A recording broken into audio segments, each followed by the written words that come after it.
नमस्कार। दिन भर की बड़ी खबरों के विश्लेषण के कार्यक्रम सुनिए सच में आपका स्वागत है। मैं हूं मुकेश कुमार। दोस्तों, सत्य हिंदी लगातार अच्छी, स्वस्थ और निष्पक्ष पत्रकारिता को आगे बढ़ाने की कोशिश कर रहा है। हम चाहते हैं कि इस कोशिश में आप भी शामिल हों और इसके लिए आपसे गुजारिश करते हैं कि कृपया आप इस वीडियो के साथ दिए गए डिस्क्रिप्शन में जाएं। उसमें आपको एक लिंक मिलेगी, उस लिंक को क्लिक करें और आपकी जो भी इच्छा हो आप उस हिसाब से भुगतान करें। उम्मीद है आप ऐसा करेंगे। तो आइए अब शुरू करते हैं दिन भर की बड़ी खबरों के विश्लेषण का कार्यक्रम सुनिए सच। और सुनिए सच में सबसे पहले आज की खास खबरों पर एक नज़र। दिल्ली दंगों पर चार्जशीट दाखिल, ताहिर हुसैन को मास्टरमाइंड बताया। बिहार सरकार का बड़ा मजाक, मजदूरों की न जांच होगी न क्वारंटाइन। भारत चीन विवाद में अमेरिका फिर कूदा, कहा चीन धमका रहा है। सर्वे के अनुसार 1/3 से ज़्यादा व्यवसाय बंद होने के कगार पर।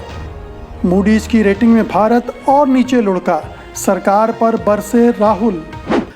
खास खबरों पर नज़र डालने के बाद अब आज की बड़ी खबरों के विश्लेषण का सिलसिला शुरू करते हैं। सबसे पहले आज की सबसे बड़ी खबर, दिल्ली पुलिस के विशेष जांच दल यानी SIT ने आज दाखिल की अपनी चार्जशीट में आम आदमी पार्टी से निष्कासित पूर्व पार्षद ताहिर हुसैन को चांद बाग हिंसा मामले का मास्टरमाइंड बताया है। चार्जशीट में उमर खालिद का नाम भी डाला गया है, मगर उन्हें चांद बाग हिंसा मामले में अभी आरोपी नहीं बनाया गया है। दिल्ली पुलिस ने पार्षद ताहिर हुसैन समेत 15 लोगों को आरोपी बनाया है। ताहिर हुसैन के भाई शाह आलम को भी आरोपी बनाया गया है। चार्जशीट 1030 पन्नों की है, जिसमें दिल्ली पुलिस ने कहा है कि दंगे के वक्त आरोपी ताहिर हुसैन अपने घर की छत पर मौजूद थे। ताहिर हुसैन पर दंगा कराने का आरोप लगाया गया है। आरोप ये भी है कि ताहिर हुसैन ने ही दंगे करवाए।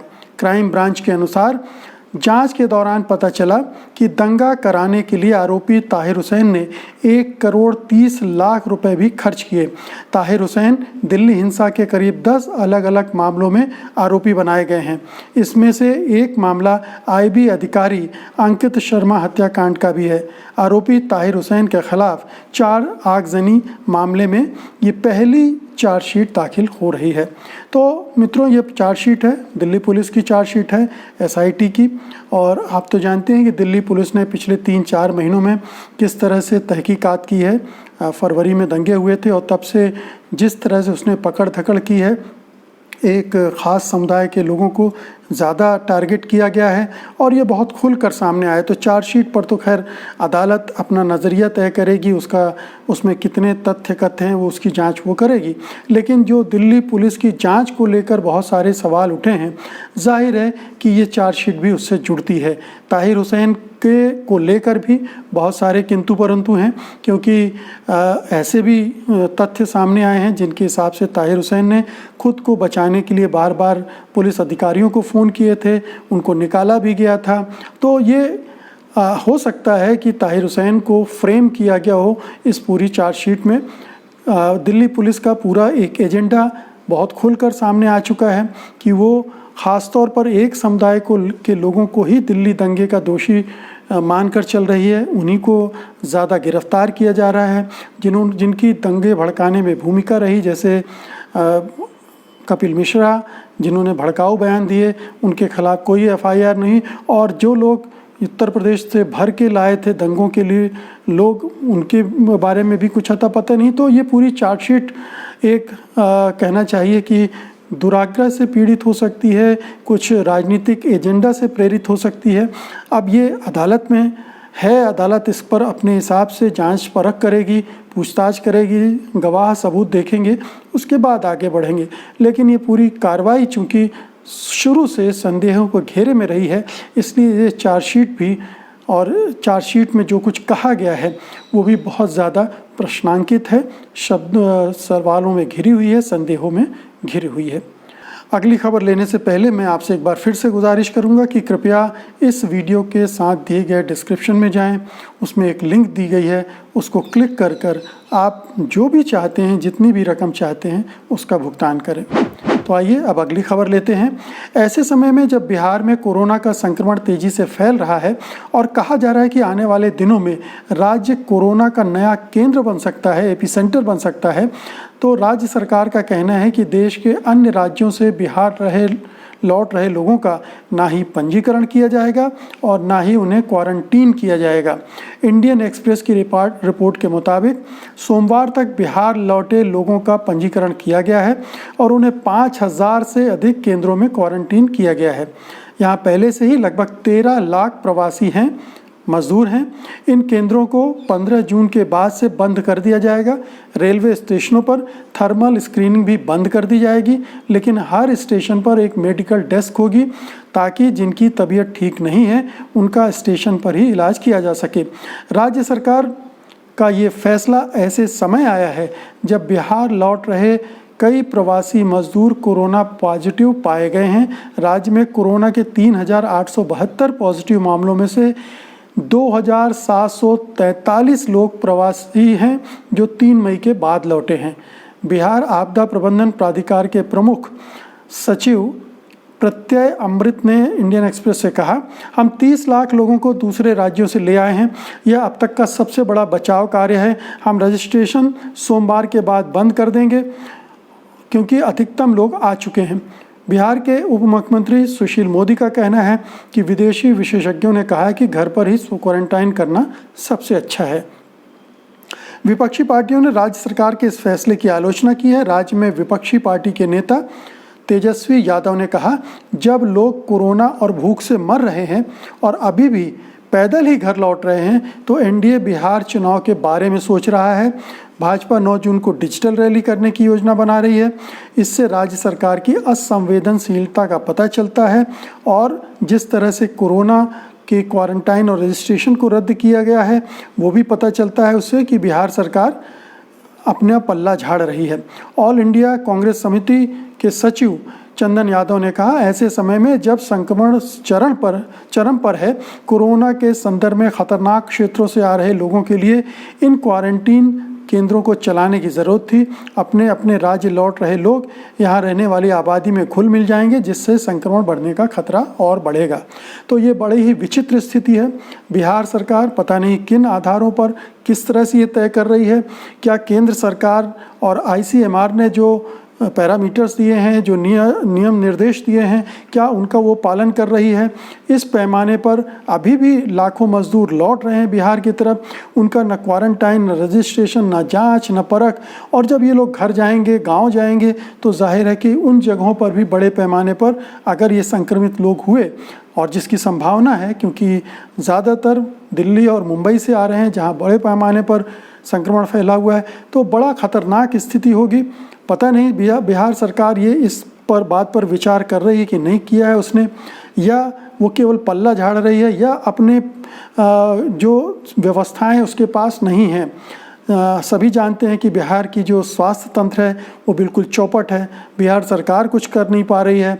बिहार में डॉक्टरों की कमी है, नर्सों की कमी है, हर चीज़ की कमी है।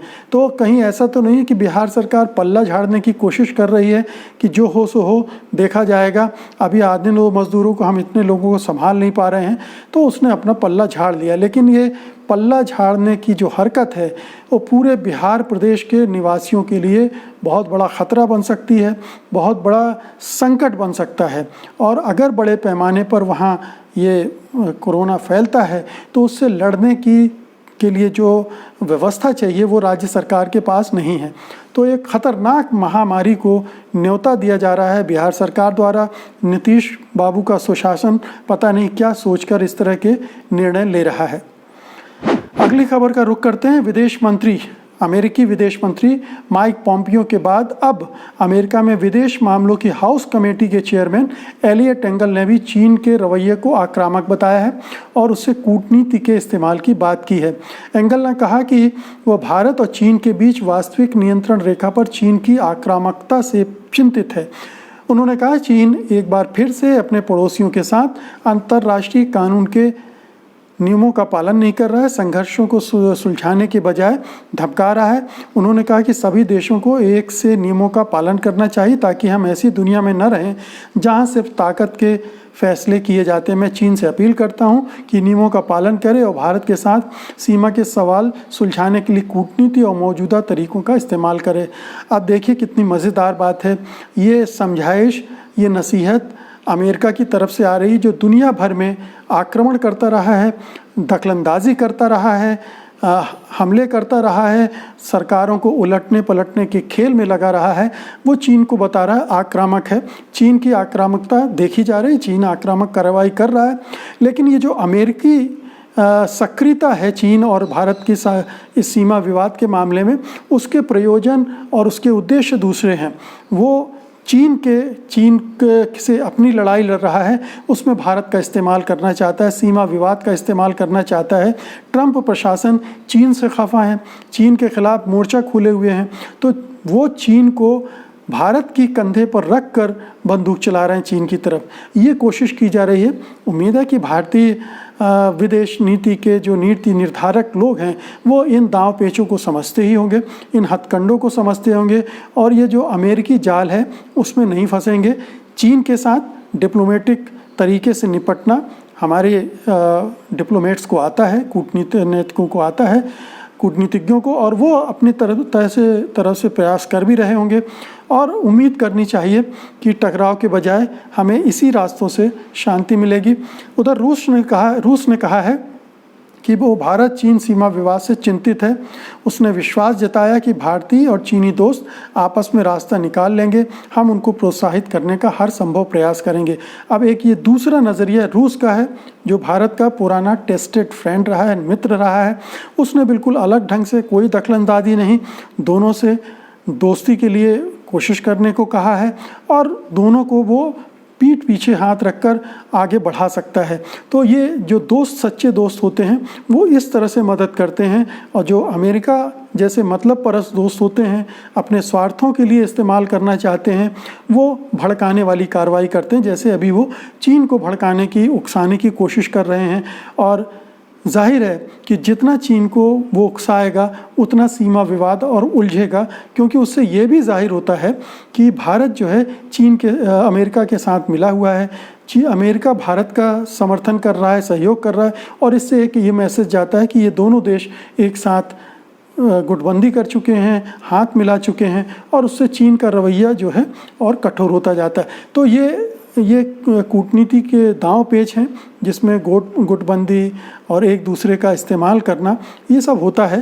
तो इस मामले में भारत को अतिरिक्त सावधानी बरतने की ज़रूरत है। और अब अगली खबर की तरफ बढ़ने से पहले मैं आपसे निवेदन करूंगा कि आप जो भी खबरें देख रहे हैं उन पर अपनी प्रतिक्रिया ज़रूर कमेंट बॉक्स में देते रहें, ताकि हम उनको देखें और उनसे जो भी हमें अपने कार्यक्रम को बेहतर बनाने में मदद मिलती है वो सबक ले सकें।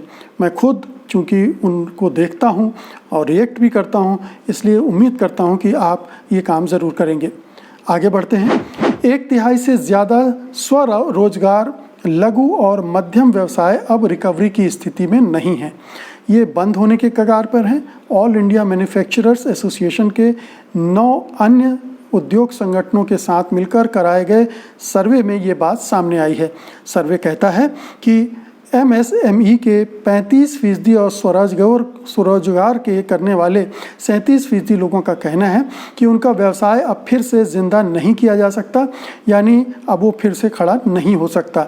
जबकि MSME चलाने वाले 32% लोगों का कहना है कि उन्हें रिकवरी करने के लिए कम से कम 6 महीने लगेंगे। सर्वे के मुताबिक सिर्फ 12% लोगों ने कहा है कि वे 3 महीने से कम समय में रिकवरी कर लेंगे। ज़्यादातर कहना ये था कि उनके उद्योग कोरोना संकट से पहले से ही बीमार हो गए थे। उन्होंने नोटबंदी और GST की मार का जिक्र किया। तो MSME के लिए केंद्र सरकार ने बार बार घोषणाएं की हैं। पहले सीतारमन ने प्रेस कॉन्फ्रेंस में की, फिर 3 केंद्रीय कैबिनेट मिनिस्टर ने एक प्रेस कॉन्फ्रेंस की और उसमें SME के लिए क्या क्या किया जा रहा है इसका ब्यौरा दिया। लेकिन ये जो सर्वे है वो बता रहा है कि कितना मिसमैच है। जिस तरह की घोषणाएं हो रही हैं, लगता है घोषणाएं करने वालों या नीति बनाने वालों को एहसास नहीं है कि जो छोटे लघु मध्यम सूक्ष्म उद्योग हैं या स्वरोजगार करने वाले लोग हैं, उनके पास इतना ये किस हालत में पहुंच गए हैं। मतलब केवल 12% लोग कह रहे हैं कि वो 3 महीने के अंदर रिवाइव कर सकते हैं। 37%, 35% कह रहे हैं कि अब ये तो गया, डूब गए हैं हमारे व्यापार। तो और ये अभी कोरोना की वजह से नहीं डूबे हैं, ये पिछले 5 साल में जिस तरह से ये सरकार 6 साल चली है उसकी वजह से डूबे हैं। सबसे पहले तो प्रधानमंत्री ने जो घोषणा की थी नोटबंदी की, उसी समय बहुत सारे जो ये छोटे मध्यम लघु उद्योग हैं उनकी कमर टूट गई थी। इसके बाद जीएसटी का हमला हुआ और जीएसटी ने उनके और भी उन्हें बदहाली की तरफ ढकेल दिया। और अब कोरोना के बाद तो कुछ उनके पास बहुत उपाय रह नहीं गए। तो जो अधिकांश जो छोटे लघु मध्यम उद्योग हैं उनके पास अब रिवाइवल के चांस नहीं है। और ख़ास तौर पर इसलिए नहीं है कि केंद्र सरकार जिस तरह की नीतियां बना रही है उससे तो बिल्कुल भी गुंजाइश नहीं, क्योंकि वो फिर लोन देने की बात कर रही है, मदद देने की बात नहीं कर रही है। उन्हें सीधी मदद चाहिए, सीधी, ताकि तुरंत वो उद्योग में पैसा लगा सकें और उसको खड़ा कर सकें। पैसा देने की नौबत तो पता नहीं जिस हाल में वो पहुंच गए हैं वो कब तक आएगी। तो उन्हें एक ख़ास तरह के सपोर्ट की ज़रूरत है जो केंद्र सरकार अभी तक देती हुई नहीं दिख रही है। अब देखिए कि आज प्रधानमंत्री ने फिर बड़े बड़े वायदे, बड़े बड़े जुमले गढ़े हैं और कहे हैं। प्रधानमंत्री नरेंद्र मोदी ने देश के प्रमुख उद्योग चैम्बर CII यानी कन्फेडरेशन ऑफ इंडियन इंडस्ट्रीज़ के सालाना सत्र को संबोधित किया। इस दौरान उन्होंने कहा कि मैं प्रधानमंत्री के तौर पर भरोसा दिलाना चाहता हूं, मैं कहना चाहता हूं कि मैं आपके साथ खड़ा हूं। अब भारतीय इंडस्ट्री के पास आत्मनिर्भर भारत का स्पष्ट रास्ता है। 5 साल बाद आत्मनिर्भर भारत का स्पष्ट रास्ता प्रधानमंत्री ने इंडस्ट्रीज़ को दे दिया है। इसके साथ ही उन्होंने कहा कि देश का आयात कम करने के लिए और कैसे आयात के लक्ष्य कम करने हैं उस पर हमें विचार करने की ज़रूरत है। इसके अलावा पीएम ने कहा कि आत्मनिर्भर भारत बनने के लिए जो 5 बातें अहम हैं वो ये हैं। वो हमेशा कुछ जुमले गढ़ते रहते हैं, तो उन्होंने 5I का एक नया जुमला, नया फार्मूला दिया है। Intent, inclusion, investment, infrastructure, innovation. अब इसमें कुछ भी आपको नया नहीं मिलेगा, उनके हिसाब से ये नया है। ये सारे शब्द बार बार दोहराए जाते रहे हैं, इनमें कुछ भी नया नहीं है। लेकिन चूँकि उनको जुमलों में बात करने की आदत है और उनको लगता है कि इस तरह से अगर एक्रोनाइम गढ़ लिए जाएं तो ज़्यादा प्रभावशाली होते हैं, तो वो कभी स्टार्टअप इंडिया करते हैं, कभी स्किल इंडिया करते हैं, लेकिन उसका सबका क्या हुआ हम जानते हैं। उन्होंने कहा कि हमारे लिए आर्थिक सुधार का मतलब है फैसले लेने का साहस करना और उन्हें लॉजिकल कंक्लूजन तक ले जाना। बैंक मर्जर हो, जीएसटी हो, इनकम टैक्स असेसमेंट की व्यवस्थाओं में सरकार के दखल को हम जितना हो सके कम करने की कोशिश कर रहे हैं। सवाल ये है कि अभी इस तरह के रिफॉर्म और दखल की बात हो ही नहीं रही है। बात ये हो रही है कि जो उद्योग धंधे बीमार हो गए हैं उनको आप कैसे राहत देंगे, और सबसे बड़ी बात डिमांड कैसे जनरेट करेंगे लोगों में, कैसे उनकी क्रय शक्ति को बढ़ाएंगे ताकि उद्योग धंधे उनके लिए प्रोडक्ट बनाना शुरू करें, ताकि वो जो प्रोडक्ट बनाएं वो बिके, लोग खरीदें। तो इस तरफ ध्यान नहीं जा रहा है। प्रधानमंत्री को चूँकि अर्थव्यवस्था के बारे में बहुत जानकारी नहीं है, इसलिए जो ब्यूरोक्रेट उन्हें लिख कर दे देते होंगे वो पढ़ देते होंगे। और ये समस्या है इस सरकार की। इस सरकार में कोई भी आर्थिक मामलों का विशेषज्ञ नहीं है, ना निर्मला सीतारमण है, ना ही जो पूरा कैबिनेट है उसमें कोई अरुण जेटली थे, वो गुजर गए और अब उसके बाद वहाँ पर भारी शून्य है। तो जो भी जहाँ से जो मिल जाता है उसी के हिसाब से राजनीति और अर्थनीति तैयार होती है। और आइए अब आज की अंतिम बड़ी खबर लेते हैं। Rating agency Moody's investors service ने सोमवार को भारत की रेटिंग को घटा दिया है। मूडीज़ ने भारत की राष्ट्रीय क्रेडिट रेटिंग को Baa2 से घटाकर Baa3 कर दिया है। ये घटोतरी 2 दशक से भी ज़्यादा समय बाद हुई है। मूडीज़ का अनुमान है कि चालू वित्त वर्ष के दौरान भारत की सकल घरेलू उत्पाद में 4% तक की गिरावट आ सकती है। भारत के मामले में पिछले 4 दशक से अधिक समय में ये पहला मौका होगा जब पूरे साल के आंकड़ों में जीडीपी में इतनी गिरावट आएगी। इसी अनुमान के चलते मूडीज ने भारत की सरकारी साख रेटिंग को Baa2 से एक पायदान नीचे करके Baa3 किया है। इससे नीचे दर्जे की रेटिंग निवेश लायक भी नहीं मानी जाती है। कांग्रेस पार्टी के पूर्व अध्यक्ष राहुल गांधी ने इसको लेकर नरेंद्र मोदी की सरकार पर निशाना साधा है। उन्होंने ट्वीट किया है कि मूडीज़ ने मोदी की अगुवाई में भारतीय अर्थव्यवस्था की स्थिति को कबाड़ से बस एक कदम ऊपर रेट किया है।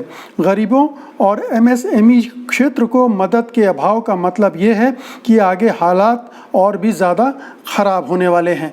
तो ये मूडीज़ की रेटिंग, जो इतनी सारी वार्निंग आ रही थी, लगातार हर तरफ से तरह तरह की रेटिंग्स आ रही हैं जिसमें भारतीय अर्थव्यवस्था को बहुत बुरी हालत में बताया जा रहा है। लगातार गिरावट उत्पादन में, कंजम्पशन में, हर तरह की गिरावट देखी जा रही है। और ये जो रेटिंग में कमी आई है, इससे जो सरकार उम्मीद कर रही है कि विदेशी निवेश होगा, चीन से जो लोग निकल कर आएंगे वो भारत आ जाएंगे, ये संभावनाएं और ये जो उम्मीदें दिखाई जा रही थी, सब्ज़बाग बनाए जा रहे थे, उन पर पानी फिरता है। ये साफ बता रही हैं कि इस सरकार ने जो भी कदम उठाए उसका कोई असर नहीं पड़ने जा रहा, अर्थव्यवस्था में कोई सुधार नहीं होने जा रहा, विदेशी निवेश में कोई इजाफा नहीं होने जा रहा, और जो एमएसएमई के लिए मदद भी की जा रही हैं उनका भी जिस तरह से मदद की जा रही है उससे बहुत फ़ायदा नहीं होने वाला है। ये मूडीज़ की रेटिंग बहुत इम्पॉर्टेंट होती है। अंतर्राष्ट्रीय जो निवेशक होते हैं इस पर ख़ास तौर पर ध्यान देते हैं।